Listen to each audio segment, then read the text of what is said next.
Okay, so today we're going to talk about the most important aspect of theater. So if I had to take a guess from anybody in the class, you can drop a comment in the comments down below. What do you think is the most important aspect of theater?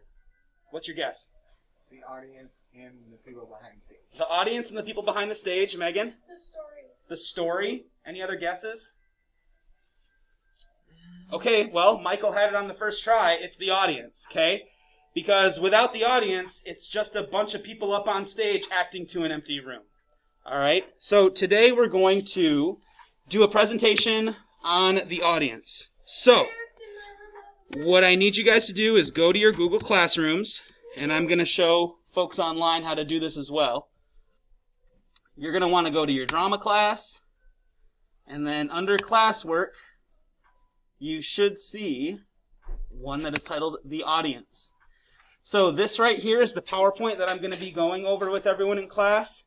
This right here is the worksheet you need to have completed. The worksheet opens really small on my computer. Like really. That's weird. How you're supposed to zoom in. Maybe, yeah, just double check your view, make sure that everything's sized right. So what you're going to do, and you can kind of see, is in the appropriate boxes here, you can insert a text box, which we went over how to do yesterday. So if you click Insert Text Box, you'll be able to type an answer right here. Does that make sense? Does that look good? All right. So, with all that out of the way, I'm going to go ahead and get into this PowerPoint. View. Where's my... pause. So, like I said, without the audience, there's nothing else really going on. So, to talk about kind of how theater got to where it is today and all that jazz, we're just going to go over a couple of basic things. So, for centuries, theater was the only form of entertainment. Okay, so that would be the first answer on your thing, right? Because normally it would be some sort of spoken word. It doesn't necessarily mean a bunch of people got together and did plays, but I'm sure you guys have heard maybe the name Homer. I'm not talking about Simpson, I'm talking about the Greek guy. So Homer was a famous poet in ancient Greek times, and those kinds of people would get up in the town square, and they would get up on a pedestal, and they would just get up and read plays, or they would read long poems. Maybe you've heard of Odysseus, who is the hero in a book called, if I'm not mistaken, I might be stupid, someone's going to laugh at me, The Odyssey. But anyway, so people would get up and they would share these grand stories. And that was the earliest form of theater, because not a whole lot of people could really read back then either, so it's not like they could just hand out books. Around 1900, we started to see mechanical and electronic devices beginning to appear, which could replace dramatic performances. You had three big ones, and they're already on the screen, otherwise I would ask you to take a guess on what they are. One of them being film, movies. Right? You don't have to go and pay to see a live show if you can watch it at home or in a theater. Radio, another thing, it's easily accessible inside your house. A lot of radio plays and things of that nature. And then television, basically a combination of film and radio, being beamed straight into your house.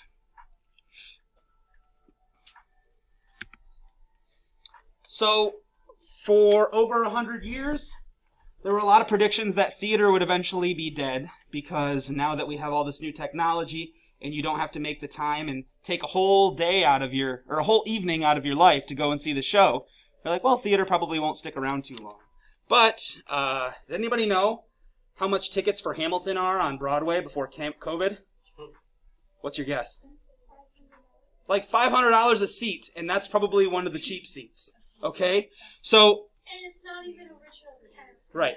So if shows are selling tickets for $500 a seat, would you say that theater is dead? Probably not, right? I missed the part where it was the device. So despite the concern over theater dying, theater is still a big thing. Still costs a ton of money to go and see shows in Broadway. Or on Broadway, I should say. Whoops, what did I just click on? I didn't realize that was a link.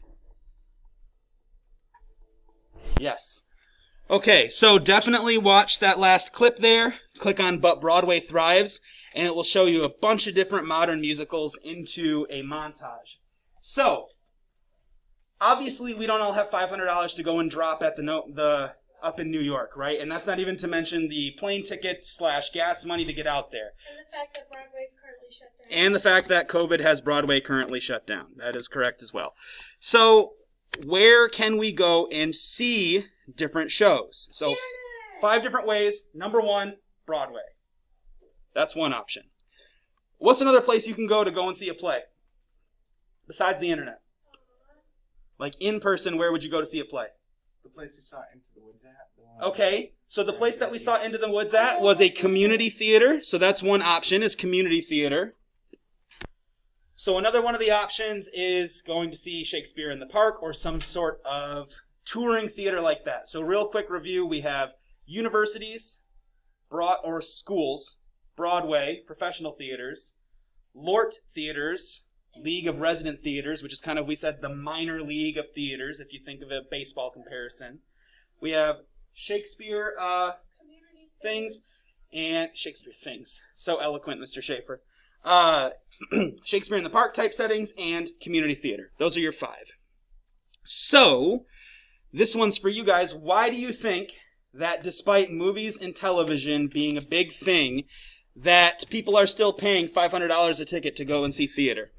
All right, so why do people spend so much money and what makes theater cool? The answer lies in the fact that, like you said, it's in the moment. All right, the audience and the actors on stage have like this interplay between them. Okay, they're connected in the moment. So, like you had kind of said too, Michael, it happens at a given moment right before our very eyes, and you can't hit rewind, you can't pause it.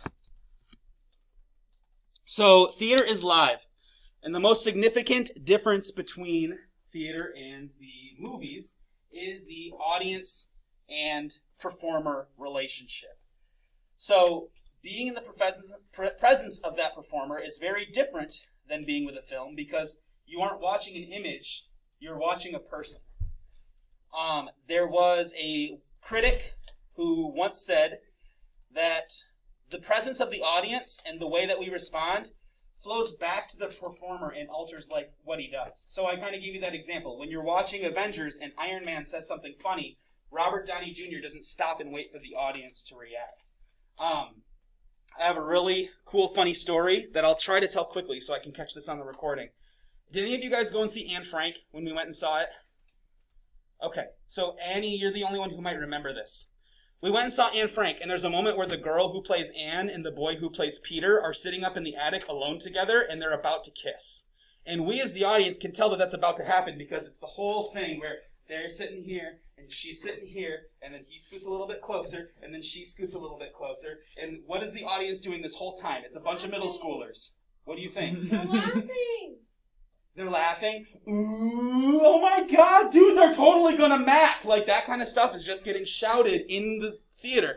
So you're watching as the boy and girl who are trying to play these two characters on stage are literally holding back laughs and tears as they get into this. And then finally they just have to, okay, like, that whole scene took 5 minutes. I bet you on any other given night, it was like we're all done.